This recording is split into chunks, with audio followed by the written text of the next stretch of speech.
माता की, भारत माता की, दुर्गा मैया की, जगन्नाथ भगवान की, जय जय श्री राम, जय बद्री विशाल, जय बाबा केदार, जय गोलजू महाराज की, पूर्णागिरी मैया की, कालिका मैया की, हाट कालिका मैया की, धारी देवी की, गंगा मैया की, यमुना मैया की, रिठाला विधानसभा क्षेत्र की इस चुनावी सभा में मंच पर आसीन हमारे निगम पार्षद श्री नरेंद्र सोलंकी जी, विजयंत राणा, बिट्टू भैया, राजपूत महासभा के डी.के. नौटियाल जी, अध्यक्ष उत्तराखंड घाट मंडल, भरत चतुर्वेदी जी कार्यक्रम संयोजक, आनंद कौशिक जी, बजरंग सिंह राजपूत जी, संजीव कुशवाहा जी, प्रदीप शर्मा जी, नारायण दत्त लखेड़ा जी, महेश तोमर जी जिला महामंत्री, उमेश गिरी जी मंडल अध्यक्ष, देवी सिंह बिष्ट जी, हीरामणि ध्यानी जी, संरक्षक उत्तराखंड घाट मंडल, संतोष गौरव जी, मनोज मल्लिक जी, कुंवर सिंह राणा जी एवं यहाँ पर आए हुए हमारे सभी नेतागण, सभी उपस्थित मेरे सभी बड़े बुजुर्ग, सभी माताएं बहनें, सभी मेरे नौजवान साथियों, मीडिया के हमारे सभी मित्रों, आप सब रिठाला क्षेत्र के इस सभा में हमारी इस विधानसभा के प्रत्याशी भाई कुलवंत सिंह राणा जी को अपना मत और समर्थन देने के लिए यहाँ पर बड़ी संख्या में एकत्र हुए हैं। मैं आप सभी का, आप सबने मेरा यहाँ पहुंचने पर हमारी माताओं ने, बहनों ने और हमारे सभी नौजवान साथियों ने, बुजुर्गों ने मुझे अपना आशीर्वाद दिया, अपनी शुभकामनाएं दी, मेरा स्वागत किया। मैं भी आप सबका स्वागत करता हूं, आप सबका अभिनंदन करता हूं। भाइयों बहनों, आज मैं आपके सामने रिठाला विधानसभा क्षेत्र के प्रत्याशी भाई कुलवंत राणा जी के लिए आपका आशीर्वाद, आपका समर्थन मांगने के लिए आया हूं। इनके बारे में मुझे बहुत ज्यादा नहीं कहना है, बताने की आवश्यकता नहीं है। आप सब लोग इनसे भली भांति परिचित हैं, भली भांति इनके बारे में जानते हैं। पिछले लगभग 30 वर्षों से भी अधिक समय से आप सबके बीच में रहकर लगातार क्षेत्र के विकास के लिए, यहाँ के लोगों की परेशानियों के लिए लगातार काम करते रहे हैं। यहाँ से 3 बार विधायक रहते हुए इन्होंने कई महत्वपूर्ण योजनाओं को आगे बढ़ाया है, कई विकास के काम किए हैं। इसलिए आगामी 5 फरवरी को मैं आप सबसे इनके लिए आपका आशीर्वाद, आपका समर्थन मांगने के लिए आपके बीच में आया हूं। मुझे पूरा भरोसा है कि आप सब इनको अपना आशीर्वाद देंगे, अपना समर्थन देंगे। भाइयों बहनों, आज हमारे प्रधानमंत्री आदरणीय मोदी जी के नेतृत्व में हमारा देश तेजी से आगे बढ़ रहा है, हर क्षेत्र में नए नए कीर्तिमान स्थापित कर रहा है, ऐतिहासिक फैसले लिए जा रहे हैं। भारत का मान सम्मान और स्वाभिमान आज पूरी दुनिया के अंदर बढ़ रहा है। एक समय था 2014 से पहले का भारत, अगर हम थोड़े दिनों आज से 10 साल पहले की बात करें तो आप देखेंगे उस समय का आपको याद होगा कि हमारी छवि पूरी दुनिया के अंदर ऐसी बनती जा रही थी कि दब्बू भारत, पिछलग्गू भारत, विश्व के बड़े मंचों पर, वैश्विक मंचों पर अपनी बात भी न कह सकने वाला भारत। भाइयों बहनों, उस भारत से, भारत के उस दब्बूपन से बाहर निकालने का काम, भारत के मान सम्मान और स्वाभिमान को बढ़ाने का काम किसी ने किया है तो भारत मां के लाल हमारे प्रधानमंत्री नरेंद्र मोदी जी ने किया है। भाइयों बहनों, आज अनेक योजनाएं, विकास के काम हो, गरीब कल्याण की योजनाएं आज तेजी से आगे बढ़ रही हैं। अगर मैं दिल्ली की बात करूं, दिल्ली में भी मोदी सरकार ने विकास की नई परिभाषा गढ़ने का काम किया है। दिल्ली में हुए कुछ प्रमुख उदाहरणों की अगर मैं बात करूं तो 3600 करोड़ रुपए की लागत से अर्बन एक्सटेंशन रोड, 7500 करोड़ रुपए से किलगढ़ से द्वारिका एक्सप्रेस वे, 920 करोड़ रुपए से प्रगति मैदान का इंटीग्रेटेड ट्रांजिट कॉरिडोर, 11,000 करोड़ रुपए से ईस्टर्न पेरिफेरल एक्सप्रेस वे, और अभी हाल ही में केंद्र सरकार ने दिल्ली मेट्रो की फेज 4 की परियोजना के तहत इटाला नरेला कुंडली कॉरिडोर को मंजूरी देकर इस क्षेत्र को विकास की नई दिशा देने का काम किया है। इसके अलावा अनेक क्षेत्रों में जो गरीब कल्याण की योजना है, आपको याद होगा कोरोना महामारी के दौरान गरीब कल्याण अन्न योजना प्रारंभ की गई थी।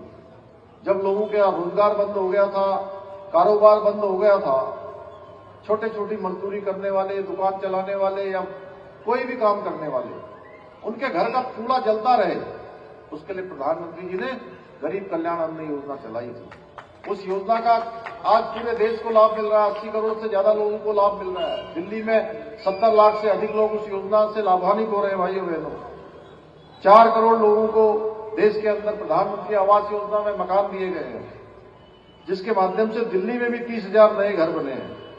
जहां झुग्गी वहां मकान के तहत 6500 फ्लैट झुग्गीवासियों को समर्पित किए गए हैं। भाइयों बहनों, एक तरफ जहां आज मोदी जी 2047 में भारत को विकसित भारत बनाने के संकल्प के साथ आगे बढ़ रहे हैं, वहीं दूसरी ओर जो ये चुनाव दिल्ली का चल रहा है, इस चुनाव में एक और आम आदमी पार्टी है, एक और उनके साथ कांग्रेस पार्टी है, जो तुष्टीकरण, भ्रष्टाचार और राष्ट्र विरोधी जो उनका एजेंडा है, उस एजेंडे पर काम कर रहे हैं। जिस कांग्रेस को भ्रष्टाचार का मुद्दा बनाकर आपदा वालों ने दिल्ली में सत्ता हथियाई थी, आज वही आम आदमी पार्टी कांग्रेस से भी भ्रष्टाचार के मामले में कई गुना आगे निकल गई है। केजरीवाल सरकार के एक के बाद एक घोटाले सामने आ रहे हैं। भाइयों बहनों, इन लोगों ने शिक्षा मॉडल का झूठा प्रचार करके 2800 करोड़ का शराब का घोटाला किया, 24 घंटे पानी देने का वायदा करके 28,000 करोड़ का गबन किया, फ्री पानी देने का वायदा किया गया था। लेकिन आज भी दिल्ली की 40% आबादी प्यासी है और जो पानी भी आ रहा है वो पीने लायक नहीं है। यही नहीं, टैंकर माफिया भी केजरीवाल की सह पर दिल्ली में पनप रहे हैं। इटाला विधानसभा क्षेत्र में भी कई कॉलोनियों को जल आपूर्ति के लिए टैंकरों पर ही निर्भर रहना पड़ रहा है। खुद यहां के विधायक जो केजरीवाल के साथ साथ शराब घोटाले में और मिड डे मील घोटाले में लिप्त रहे हैं। केजरीवाल जी महिलाओं को सुरक्षा देने की बात करते हैं, सुरक्षा कवच की बात कर रहे हैं, लेकिन उनकी पार्टी की सांसद, एक महिला सांसद, उन्हीं के आवास पर शीश महल में जिस प्रकार से उनके साथ मारपीट हुई थी, उसको पूरे देश ने देखा था।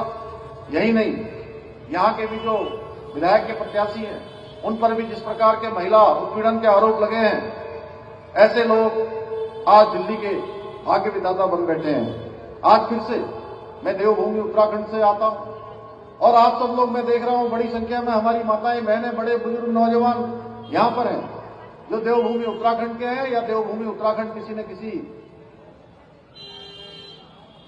आयोजन में आते हैं, चाहे वो कांवड़ यात्रा हो, चाहे वो 4 धाम यात्रा हो, चाहे देव दर्शन हो। आप सबका उत्तराखंड आना हमेशा लगा रहता है।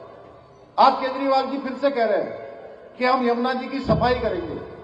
अरे भाई, आप आज चुनाव आ गया है और जब जब चुनाव आता है तब तब आप बोलते हैं यमुना जी की सफाई करेंगे। अरे यमुना जी को देखना है, ये मत बोलिए कि हरियाणा के लोगों ने इसमें जहर घोल दिया, अपनी नाकामियां छुपाने के लिए दूसरों पर आरोप मढ़ना शुरू कर दिया। आपको यमुना जी को देखना है तो आप आइए, यमुनोत्री, खरसाली आइए, आप आइए विकासनगर, कालसी आइए, हरिपुर देखिए यमुना जी वहां कैसे लोगों के लिए आचमन और जीवनदायिनी और प्राणदायिनी के रूप में काम करती है। चुनाव के समय में फिर कहते हो यमुना जी की सफाई कर देंगे, अगले साल सफाई कर देंगे। अरे भाई, वो मैं पूछ रहा हूं अगला साल कब आएगा जब यमुना जी की सफाई होगी? 11 साल हो गए, आप 11 साल से एक ही बात बोलते हो। अब दिल्ली के लोग आप पर भरोसा नहीं करने वाले हैं, क्योंकि आप झूठ बोलते हैं। लोगों के सामने आपकी सच्चाई आ गई है। यमुना जी के सफाई के नाम पर 8,500 करोड़ रुपए आखिर कहां गए, जो मोदी जी ने यहां भेजे थे, भारत की सरकार ने यहां भेजे थे? जब दिल्ली में लोग कोविड के दौरान ऑक्सीजन की किल्लत से जूझ रहे थे, तो तब आप अपना शीश महल बना रहे थे। शराब घोटाले की जो स्क्रिप्ट है, आप उसकी स्क्रिप्ट लिख रहे थे भाइयों बहनों। इसके अलावा बस खरीद, राशन कार्ड, क्लासरूम निर्माण, पैनिक बटन जैसी योजनाओं में अरबों का भ्रष्टाचार किया है। आज इनके मुख्यमंत्री, उप मुख्यमंत्री, इनके विधायक ये शराब घोटाले में जेल गए हैं और जेल से ये बेल पर रिहा होकर आए हैं भाइयों बहनों। लेकिन इनका अपराध केवल भ्रष्टाचार तक ही सीमित नहीं है। इनका एक एजेंडा और है। हम देवभूमि से लेकर पूरे देश के लोग जहां सनातन की बात करते हैं, ये सनातन धर्म का अपमान करते हैं। देश की स्थिरता को नुकसान पहुंचाना हो, दिल्ली में आप और कांग्रेस दोनों पार्टियां अलग अलग होने का नाटक कर रहे हैं भाइयों बहनों। लेकिन ये सच है, ये दोनों तुष्टीकरण के मामले में, भ्रष्टाचार के मामले में या हिंदू विरोध के मामले में एक दूसरे के सबसे बड़े साझीदार हैं। दोनों एक साथ मिलकर इन सब कामों पर काम करते हैं। ये वही लोग हैं, ये वही लोग हैं जब भारत की सेना पाकिस्तान पर जाकर आतंकवादियों के अड्डों को पुलवामा बम विस्फोट के बाद, जिसमें हमारे देश के सैनिक बलिदान हो जाते हैं, भारत की सेना बदला लेती है। उन आतंकवादियों को पाकिस्तान के बॉर्डर पर जाकर उनके अड्डों को नष्ट करने का काम करती है। तब ये कहते हैं, जानते हैं क्या कहते हैं? उस समय ये सेना के सर्जिकल स्ट्राइक पर प्रश्न चिन्ह खड़ा करते हैं भाइयों बहनों। सेना से कहते हैं सबूत लेकर आइए। इस प्रकार की इनकी मानसिकता है। दिल्ली में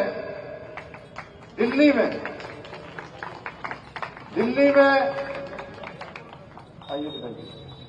बहुत बधाई। आपके विधायक भी आ गए हैं, प्रत्याशी भी है, हम इनका बहुत स्वागत करते हैं। बहुत बहुत स्वागत।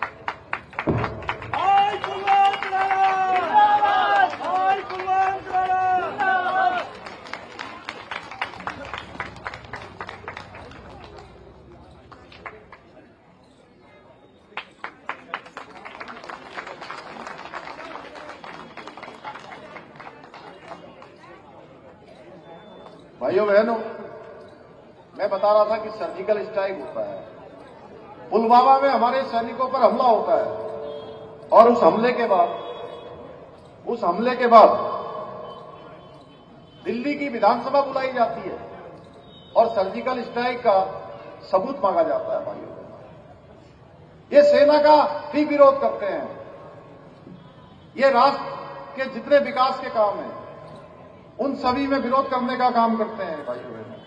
कश्मीर में धारा 370 हटती है, जो आजादी के बाद से देश का संकल्प था कि देश के लोग चाहते थे कश्मीर भारत का अभिन्न अंग बने। कश्मीर में अलग संविधान चलता था, कश्मीर में तिरंगा नहीं लगता था, अलग निशान चलता था, अलग राष्ट्रध्वज उनका होता था, कश्मीर में प्रधानमंत्री अलग होता था। भाइयों बहनों, देश के अंदर एक विधान, एक संविधान और एक निशान चलाने का काम हमारे प्रधानमंत्री मोदी जी के नेतृत्व में धारा 370 समाप्त होती है और ये लोग धारा 370 के हटने का विरोध करते हैं। अभी बांग्लादेश में हिंदुओं पर अत्याचार होते हैं, नरसंहार होता है, अमानवीय व्यवहार होता है, ये लोग चुप रहते हैं। छोटी छोटी बातों पर यहां हमारे यहां गाड़ा जी कौन सा जंतर मंतर है, जंतर मंतर में कभी कैंडल मार्च निकाल देते हैं, आप लोग देखते होंगे। छोटी कोई घटना होगी, कैंडल मार्च निकाल देंगे, कुछ होगा धरना प्रदर्शन कर देंगे। अरे भाई, इनको बांग्लादेश की इतनी बड़ी घटना नहीं दिखाई दे रही थी क्या? जब वहां हिंदुओं पर अत्याचार हो रहा था, मां बहनों के साथ अनाचार हो रहा था, दुराचार हो रहा था। आखिर ये मेरा प्रश्न नहीं है, ये प्रश्न दिल्ली के प्रत्येक नागरिक का है भाइयों बहनों, जो मैं यहां से बोल रहा हूं। बांग्लादेश के हिंदुओं पर ये अत्याचार पर चुप रहते हैं, लेकिन शाहीन बाग में अराजकता फैलाने वाले टुकड़े टुकड़े गैंग के लोगों के साथ ये खड़े नजर आते हैं, उनका समर्थन करते हैं। कांग्रेस के राष्ट्रीय अध्यक्ष मल्लिकार्जुन खड़गे महाकुंभ चल रहा है, उस महाकुंभ में स्नान का अपमान करके सनातन आस्था को चोट पहुंचाते हैं। आम आदमी पार्टी चुप रहती है भाइयों बहनों, उनका समर्थन करती है। भाइयों बहनों, इन दोनों ही पार्टियों ने आपदा ने और कांग्रेस ने आपस में गुप्त समझौता किया हुआ है, क्योंकि इनको लगता है अगर हम नहीं जीत पाए तो कांग्रेस वाला जीत जाना चाहिए, कांग्रेस वालों को लगता है आप वाला जीत जाना चाहिए, दोनों ताकि सत्ता पर मिले, जीते और दोनों फिर से लूट खसोट अपनी शुरू करें। लेकिन आपको तय करना है कि एक तरफ भारतीय जनता पार्टी है या उन लोगों के साथ है जो शाहीन बाग में देश के टुकड़े टुकड़े करने के नारे लगाने वालों के समर्थक हैं। आपको तय करना है कि देवभूमि उत्तराखंड में हमारे प्रधानमंत्री मोदी जी के नेतृत्व में भाइयों बहनों समान नागरिक संहिता लागू हुई है और ये समान नागरिक संहिता देश के संकल्पों में से एक संकल्प रहा है। जब बाबा साहब भीमराव अंबेडकर जी और संविधान बनाने वाले हमारे संविधान सभा के लोग भारत का संविधान बना रहे थे तो उन लोगों ने संविधान के अनुच्छेद 44 में इस बात का प्रावधान किया था कि देश के अंदर रहने वाले सभी लोगों के लिए एक समान कानून होना चाहिए, सभी के लिए एक समान कानून होना चाहिए, चाहे वो किसी जाति का हो, किसी धर्म का हो, किसी पंथ का हो, किसी समुदाय का हो। भाइयों बहनों, हमने देवभूमि उत्तराखंड में 2022 में जब हम वहां के आम चुनाव में गए थे आदरणीय प्रधानमंत्री मोदी जी के नेतृत्व में, हमने देवभूमि उत्तराखंड की जनता से ये वायदा किया था, भाइयों बहनों, ये संकल्प लिया था कि हम देवभूमि के अंदर रहने वाले कोई किसी जाति का होगा, किसी पंथ का होगा, किसी समुदाय का होगा, हम सबके लिए समान नागरिक संहिता का कानून लाएंगे। और उसके पीछे हमने कहा था कि देवभूमि उत्तराखंड गंगा का प्रदेश है, देवभूमि उत्तराखंड यमुना का उद्गम स्थल है, 4 धाम देवभूमि उत्तराखंड में है, आदि कैलाश भगवान महादेव का स्थान देवभूमि उत्तराखंड में है, 2 अंतर्राष्ट्रीय सीमाओं से हमारा प्रदेश लगता है। भाइयों बहनों, हर परिवार से, हर घर से कोई सेना में है, कोई अर्धसैनिक बलों में है, देश की सीमाओं पर सुरक्षा पर तैनात है, इसलिए देवभूमि में एक समान कानून होना चाहिए। भाइयों बहनों, देवभूमि उत्तराखंड की जनता ने उत्तराखंड राज्य स्थापना के 22 सालों में पहली बार एक मिथक तोड़ने का काम किया। वहां एक मिथक था, मिथक ये था कि हर बार चुनाव में सरकार बदल जाती थी, हर बार चुनाव में सरकार बदल जाती थी। भाइयों बहनों, एक परिपाटी थी, एक परिपाटी जैसी पड़ गई थी कि 5 साल एक सरकार और 5 साल दूसरी सरकार। भाइयों बहनों, देवभूमि उत्तराखंड की जनता ने मिथक तोड़ा, ये परिपाटी बदली और एक इतिहास बना दिया भारतीय जनता पार्टी का, डबल इंजन लगातार दोबारा लगा दिया। और हमने भी जो देवभूमि की जनता के से जो वायदा किया था, हमने वो वायदा निभाया है। हमने देवभूमि उत्तराखंड में समान नागरिक संहिता का कानून लागू कर दिया। अब किसी बहन को परेशान होने की जरूरत नहीं है, किसी का उत्पीड़न नहीं होगा। आपको याद होगा 2022 में दिल्ली में एक घटना हुई थी राणा में, श्रद्धा वालकर एक बेटी और एक हैवान आफ्ताब, जिसमें दोनों साथ साथ रहते थे, और उस बेटी के टुकड़े काट काट के 300 लीटर वाले फ्रिज के अंदर डाल दिए थे। भाइयों बहनों, अब ये समान नागरिक संहिता आने के बाद जिसकी हमने शुरुआत की है, कोई भी आफ्ताब अब इस प्रकार की हैवानियत किसी बेटी के साथ नहीं कर पाएगा। भाइयों बहनों, हमने समान नागरिक संहिता में कानून बनाया और ये देवभूमि उत्तराखंड से ये गंगोत्री निकली है। जिस प्रकार मां गंगा, यमुना देवभूमि उत्तराखंड से निकलकर पूरे देश को जल देने का, जीवन देने का काम करती है, उसी प्रकार ये समान नागरिक संहिता की गंगोत्री भी देवभूमि उत्तराखंड से निकलकर पूरे देश को लाभ देगी आने वाले। भाइयों बहनों, ऐसे अनेक काम आज हम उत्तराखंड के अंदर कर रहे हैं। 4 धाम ऑल वेदर रोडें बन रही हैं, दिल्ली देहरादून एक्सप्रेस वे बन रहा है। आने वाले समय में आप 2 घंटे में दिल्ली से देहरादून पहुंच जाएंगे, राष्ट्रीय राजधानी से देवभूमि उत्तराखंड की राजधानी पहुंच जाएंगे। मैं जानता हूं आप सब लोग अनेक बार उत्तराखंड के रहने वाले हो या उत्तराखंड के न भी रहने वाले हो, तो भी देवभूमि से सबका नाता है, सबका आना जाना है। कांवड़ यात्रा होती है, बड़ी संख्या में हमारे दिल्ली आसपास के लोग वहां आते हैं। चार धाम यात्रा होती है, साल में हमारे यहाँ अनेक पर्यटक सीजन होते हैं, हर सीजन में यहां से बड़ी संख्या में लोग आते हैं।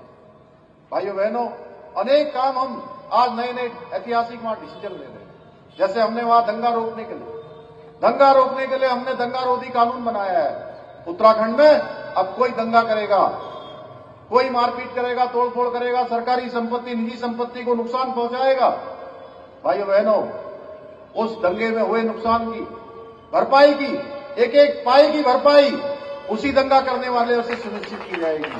कोई दंगा करना तो दूर, ऐसा सोचेगा भी नहीं। हमने धर्मांतरण रोकने का कानून वहां बनाया है, हमने वहां नकल रोकने का कानून बनाया है, जिसके कारण से पिछले 3 सालों में 20,000 से भी अधिक नियुक्तियां हमने सरकारी विभागों में की हैं, जो अपने आप में एक रिकॉर्ड है। हमने लैंड जिहाद के खिलाफ कार्रवाई करी है। 5,500 एकड़ से ज्यादा जमीनें हमने लैंड जिहाद के तहत वहां मुक्त कराने का काम किया है। कहीं नीली चादर चढ़ाकर, कहीं पीली चादर चढ़ाकर, कहीं हरी चादर चढ़ाकर सरकारी जमीनों पर कब्जा किया हुआ था, उस अवैध अतिक्रमण से हमने मुक्ति दिलाई है। और हमने इतना ही नहीं, हमने अन्य भी बहुत सारे काम किए। मैं आप सोच रहे होंगे आप लोग की चुनाव दिल्ली का हो रहा है, मैं कुलवंत राणा जी के लिए आपका मत मांगने के लिए, आपका समर्थन मांगने के लिए इनके लिए आया हूं, और मैं उत्तराखंड की बात कर रहा हूं। ऐसा तो नहीं सोच रहे? मैं इसलिए उत्तराखंड की बात कर रहा हूं कि ये सब काम हम इसलिए कर पा रहे हैं, ये ऐतिहासिक निर्णय हम लोग इसलिए ले पा रहे हैं क्योंकि वहां मोदी जी के मार्गदर्शन में चलने वाली डबल इंजन की सरकार है भाइयों बहनों, इसलिए काम हो पा रहे हैं, इसलिए डबल इंजन की सरकार है। हम अपने प्रवासी भाइयों को उत्तराखंड बुला रहे हैं। जितने हमारे देश भर के प्रवासी हैं उनके लिए हम एक दिन का सम्मेलन करते हैं भाइयों बहनों, पूरे दिन का, रात का।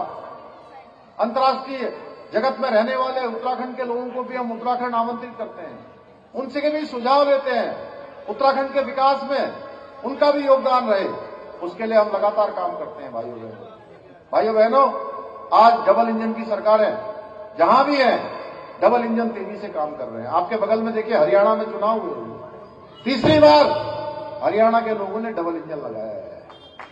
अभी महाराष्ट्र में चुनाव हुए, तीसरी बार वहां के लोगों ने डबल इंजन बनाया है, तीसरी बार जहां भी चुनाव हो रहे। दिल्ली में पिछले 27 सालों से लगभग 11-12 साल आपदा पार्टी, कांग्रेस पार्टी 15 साल उससे पहले, सब मिलाकर लगभग 27 साल हो गए, और 27 सालों से गैर भाजपाई सरकारें यहां चल रही हैं।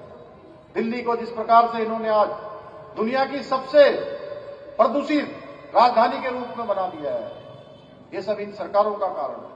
हर बार चुनाव आता है, हर बार नए नए वायदे करते हैं, नए नए घोषणाएं करते हैं, और चुनाव के बाद भूल जाते हैं। भाइयों बहनों, यह आपको तय करना है कि आप ऐसे लोग जो देश के अंदर धारा 370 समाप्त कर रहे हैं, समान नागरिक संहिता लागू कर रहे हैं, भगवान श्री रामचंद्र जी का अयोध्या में भगवान का जो है भव्य और दिव्य मंदिर बना रहे हैं, आप उनके साथ हैं या इन सबका विरोध करने वाले, भगवान राम का विरोध करने वाले, धारा 370 का विरोध करने वाले, समान नागरिक संहिता का विरोध करने वाले?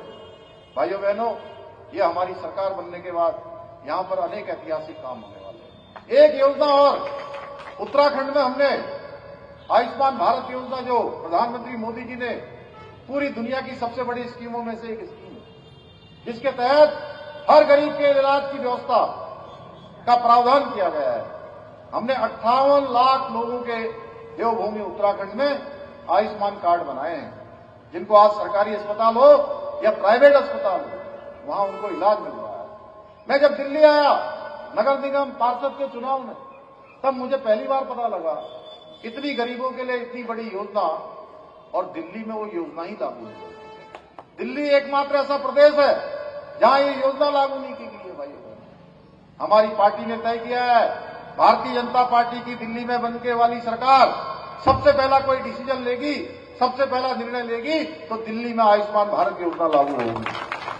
महिलाओं को, हमारी महिलाओं को 2500 रुपए दिए जाएंगे।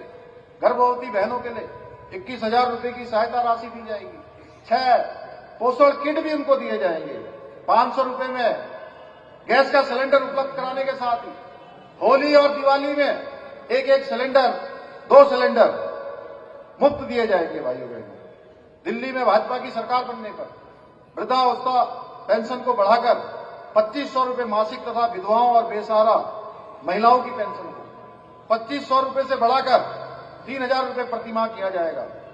प्रत्येक गरीब को पौष्टिक भोजन भरपेट मिले, उसके लिए प्रत्येक गरीब बस्ती में अटल कैंटीन बनाई जाएगी, अटल कैंटीन स्थापित की जाएगी। ऑटो चालकों और टैक्सी चालकों को भी 10 लाख रुपए का स्वास्थ्य बीमा, 5 लाख रुपए का दुर्घटना बीमा दिया जाएगा। 1700 जो अनाधिकृत कॉलोनियां हैं, उन कॉलोनियों को पूर्ण मालिकाना हक दिया जाएगा। 6 माह के भीतर न्यायिक प्रक्रिया को पूरा करके जिन 13,000 दुकानों को केजरीवाल की गलती के कारण से बंद किया गया है, जिनको सील किया गया है, उन्हें भी फिर से खोला जाएगा भाइयों।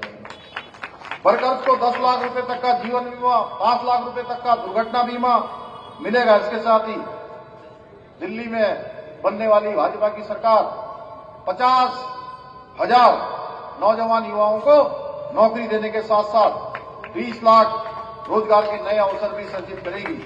उत्तर प्रदेश की सरकार, हरियाणा की सरकार और दिल्ली की सरकार मिलकर, तीनों सरकारें मिलकर महाभारत सर्किट बनाने का काम करेंगी, जो पर्यटन के लिए एक नया डेस्टिनेशन होगा, एक नया जो है पर्यटन का बढ़ाने का कार्य किया जाएगा। इसलिए मैं आप सबसे अपील करना चाहता हूं कि देवभूमि से आया हूं, आप सबसे अपील करने के लिए आया हूं कि भाई कुलवंत राणा जी को आप सबको 5 फरवरी को भारी मतों से विजय बनाएं और दिल्ली में डबल इंजन की सरकार बनाने में अपना योगदान सुनिश्चित करें। इतना ही आप सबसे निवेदन करता हुआ आप सबका धन्यवाद करते हुए, और आप सबसे एक बात और कहता हूं कि दिल्ली के लोगों से इस समय दिल्ली में तो थोड़ा धूप रुक के आ रही है, कभी यहाँ प्रदूषण भी आ जा रहा है, जैसे आज भी मैं नाप रहा था तो 350 के आसपास। ये प्रदूषण भी मुक्त होगा, मां यमुना जी की सफाई भी होगी, अनेक काम भाजपा की सरकार करेगी। और मोदी जी ने कल कहा है कि दिल्ली की चिंता मैं स्वयं करूंगा, दिल्ली की चिंता मैं स्वयं करूंगा, मैं समय दूंगा। तो भाइयों बहनों, अभी 3 दिन पहले प्रधानमंत्री मोदी जी के हाथों से राष्ट्रीय खेलों का उद्घाटन, इस बार के राष्ट्रीय खेल उत्तराखंड में आयोजित होने जा रहे हैं 11 स्थानों पर, और हमने इस बार शीतकालीन यात्रा भी उत्तराखंड में शुरू करी है। ऐसा नहीं है कि आप गर्मी के समय में आएंगे उत्तराखंड, अब आप सर्दियों में भी आ सकते हैं। वहां धूप खिली हुई है, बिल्कुल शानदार धूप, गुलाबी धूप जिसको बोलते हैं, वो धूप हमारे यहाँ पर है। पहाड़ बहुत सुंदर लगते हैं, बर्फ से भरी चोटियां बहुत अच्छी लगती है। तो आप उन शीतकाल में उन स्थानों का आप भ्रमण भी करें, तीर्थ स्थानों का दर्शन भी करें, राष्ट्रीय खेलों का भी आनंद लें। लेकिन 5 फरवरी को वोट डालने के बाद पहली गाड़ी से उत्तराखंड आए, यही निवेदन करता हूं। मैं अपनी बात समाप्त करता हूं। बहुत बहुत धन्यवाद।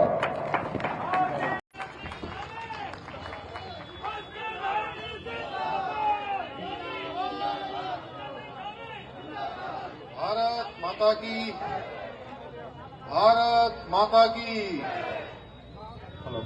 दुर्गा मैया की, जगन्नाथ भगवान की, जय जय श्री राम, जय बद्री विशाल, जय बाबा केदार, जय गोलजू महाराज की, पूर्णागिरी मैया की, कालिका मैया की, हाट कालिका मैया की, धारी देवी की, गंगा मैया की, यमुना मैया की, रिठाला विधानसभा क्षेत्र की इस चुनावी सभा में मंच पर आसीन हमारे निगम पार्षद श्री नरेंद्र सोलंकी जी, विजयंत राणा, बिट्टू भैया, राजपूत महासभा के डी.के. नौटियाल जी, अध्यक्ष उत्तराखंड घाट मंडल, भरत चतुर्वेदी जी कार्यक्रम संयोजक, आनंद कौशिक जी, बजरंग सिंह राजपूत जी, संजीव कुशवाहा जी, प्रदीप शर्मा जी, नारायण दत्त लखेड़ा जी, महेश तोमर जी जिला महामंत्री, उमेश गिरी जी मंडल अध्यक्ष, देवी सिंह बिष्ट जी, हीरामणि ध्यानी जी, संरक्षक उत्तराखंड भारत मंडल, संतोष गौरव जी, मनोज मल्लिक जी, कुंवर सिंह राणा जी एवं यहाँ पर आए हुए हमारे सभी नेतागण, सभी उपस्थित मेरे सभी बड़े बुजुर्ग, सभी माताएं बहनें, सभी मेरे नौजवान साथियों, मीडिया के हमारे सभी मित्रों, आप सब इटाला क्षेत्र के इस सभा में हमारी इस विधानसभा के प्रत्याशी भाई कुलवंत सिंह राणा जी को अपना मत और समर्थन देने के लिए यहाँ पर बड़ी संख्या में एकत्र हुए हैं। मैं आप सभी का, आप सबने मेरा यहाँ पहुंचने पर हमारी माताओं ने, बहनों ने और हमारे सभी नौजवान साथियों ने, बुजुर्गों ने मुझे अपना आशीर्वाद दिया, अपनी शुभकामनाएं दी, मेरा स्वागत किया। मैं भी आप सबका स्वागत करता हूं, आप सबका अभिनंदन करता हूं। भाइयों बहनों, आज मैं आपके सामने इटाला विधानसभा क्षेत्र के प्रत्याशी भाई कुलवंत राणा जी के लिए आपका आशीर्वाद, आपका समर्थन मांगने के लिए आया हूं। इनके बारे में मुझे बहुत ज्यादा नहीं कहना है, बताने की आवश्यकता नहीं है। आप सब लोग इनसे भली भांति परिचित हैं, भली भांति इनके बारे में जानते हैं। पिछले लगभग 30 वर्षों से भी अधिक समय से आप सबके बीच में रहकर लगातार क्षेत्र के विकास के लिए, यहाँ के लोगों की परेशानियों के लिए लगातार काम करते रहे हैं। यहाँ से 3 बार विधायक रहते हुए इन्होंने कई महत्वपूर्ण योजनाओं को आगे बढ़ाया है, कई विकास के काम किए हैं। इसलिए आगामी 5 फरवरी को मैं आप सबसे इनके लिए आपका आशीर्वाद, आपका समर्थन मांगने के लिए आपके बीच में आया हूं। मुझे पूरा भरोसा है कि आप सब इनको अपना आशीर्वाद देंगे, अपना समर्थन देंगे।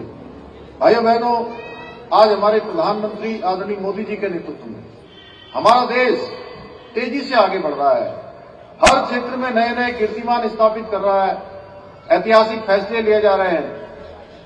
भारत का मान सम्मान और स्वाभिमान आज पूरी दुनिया के अंदर बढ़ रहा है। एक समय था 2014 से पहले का भारत, अगर हम थोड़े दिनों, आज से 10 साल पहले की बात करें तो आप देखेंगे उस समय का आपको याद होगा कि हमारी छवि पूरी दुनिया के अंदर ऐसी बनती जा रही थी कि दब्बू भारत, पिछलग्गू भारत, विश्व के बड़े मंचों पर, वैश्विक मंचों पर अपनी बात भी न कह सकने वाला भारत। भाइयों बहनों, उस भारत से, भारत के उस दब्बूपन से बाहर निकालने का काम, भारत के मान सम्मान और स्वाभिमान को बढ़ाने का काम किसी ने किया है तो भारत मां के लाल हमारे प्रधानमंत्री नरेंद्र मोदी जी ने किया है। भाइयों बहनों, आज अनेक योजनाएं, विकास के काम हो, गरीब कल्याण की योजनाएं हो, आज तेजी से आगे बढ़ रही है। अगर मैं दिल्ली की बात करूं, दिल्ली में भी मोदी सरकार ने विकास की नई परिभाषा गढ़ने का काम किया है। दिल्ली में हुए कुछ प्रमुख उदाहरणों की अगर मैं बात करूं तो 3600 करोड़ रुपए की लागत से अर्बन एक्सटेंशन रोड, 7500 करोड़ रुपए से किलगढ़ से द्वारिका एक्सप्रेस वे, 920 करोड़ रुपए से प्रगति मैदान का इंटीग्रेटेड ट्रांजिट कॉरिडोर, 11,000 करोड़